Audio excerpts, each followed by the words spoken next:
Okay guys, that's everything laid out on the table, and in my opinion I think it just looks awesome. I love gadgets, I love computers, so this is going to be really exciting and fun for me to do this, because it's been such a long time that I've actually built a PC for myself.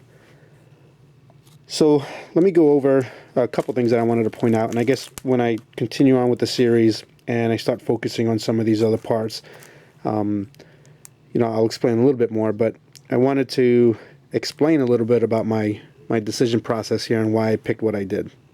So first off, there are a couple of things that I spent probably a little extra money on, because I expect to use them across multiple builds. The Corsair case that I showed you in the previous video is one of them. Power supply is another. 850 watts for this build. I'm not doing Crossfire or SLI for my video card, and the Sandy Bridge processor doesn't, it's not very power intensive, at least from what I've read. But I dropped a little extra money on this particular power supply. The Corsair HX series, and in particular the 850, got some really stellar reviews from what I've read. 7-year warranty. It's rated at 80 plus silver. The one thing that I've read in a lot of different places, which was really impressive to me, is that this actually very likely could have been rated an 80 plus gold. But the reason that Corsair didn't do that is they couldn't guarantee that they would have that high efficiency across all of the power band or whatever it is that they classify it as. So to me, that's really impressive. I like the fact that Corsair, as a company, decided that, let's be safe and just call it an 80 plus silver, where anywhere else they would actually call this an 80 plus gold certified power supply.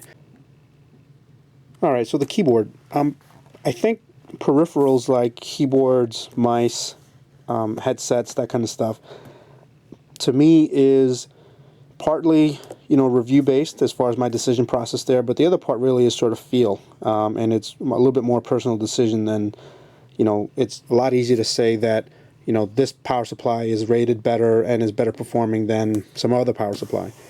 But something like a keyboard to me is a little bit more personal. I think you just sort of go with what feels right to you, and I think this is going to work out really well.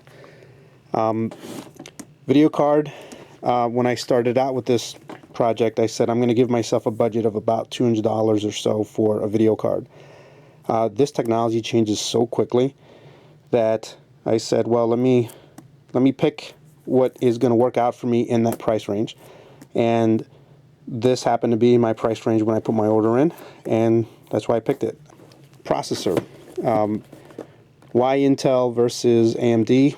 I've built machines with both. The Sandy Bridge platform to me was actually very attractive because of some of the SSD caching or SRT technology, I think is what they call it.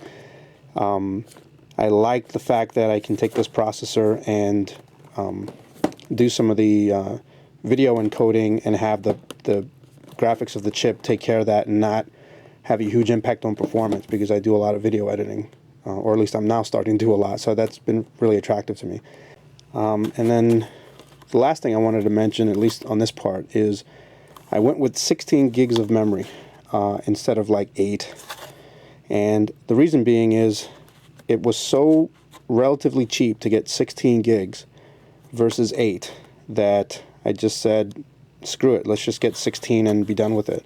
Okay guys, that's everything, and what I'm going to try and do is document this as best I can, and in some cases try and do like a step-by-step, and in other cases I'll try and do some unboxing of stuff that I haven't seen good unboxings for, but for the most part I'm just gonna, I'm really excited about putting this together.